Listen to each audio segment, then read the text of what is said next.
Ok, mộtបន្តវីដេអូទី2វីដេអូទី1មិញគឺគាត់តែនិយាយបញ្ជាក់អំពីការសរសេររបស់អ្នក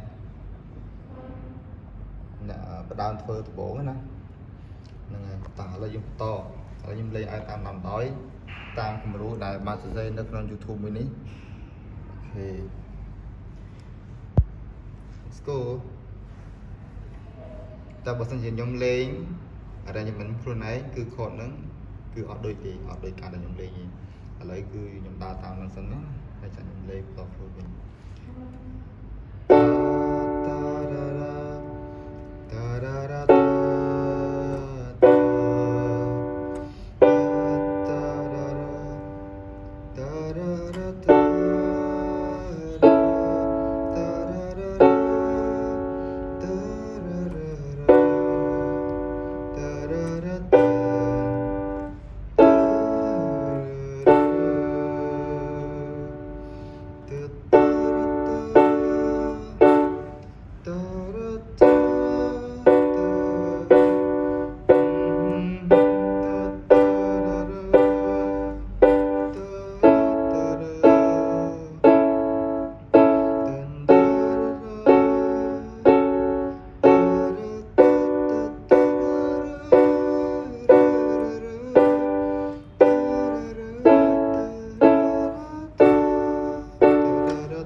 ឥឡូវលេងតាមខតដែលខ្ញុំ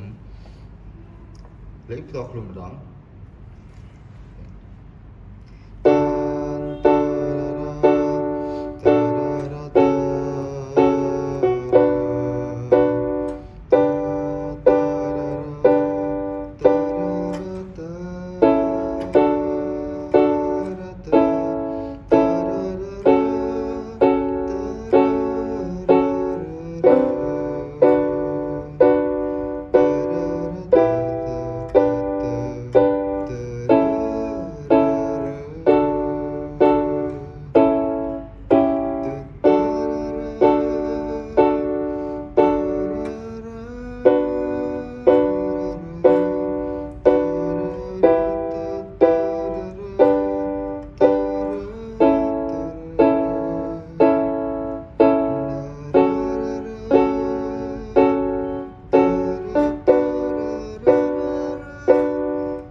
ខុសទីតិចតួចទេ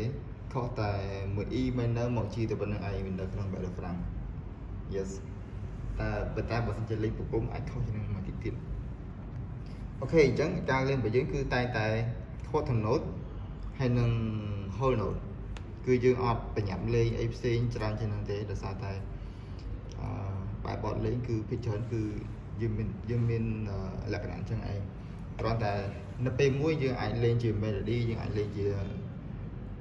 solo ឲ្យបានគឺយើងថែមតាមព្យានៃគេច្រៀងណាឧទាហរណ៍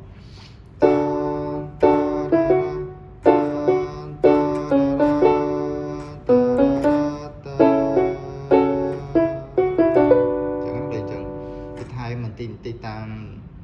មលំហនៃ melody ប៉ុន្តែពីពិតគឺជាសាមញ្ញគឺយើងលេងចឹងឯងលេងគ្រប់ beat ហើយនឹងលេងមក whole note ខុសមួយយើងលេងតែម្ដងមកណាហើយយើងឆេងខុសទាំងឆ្វេងនិងស្ដាំអូខេជួបគ្នាវីដេអូក្រោយ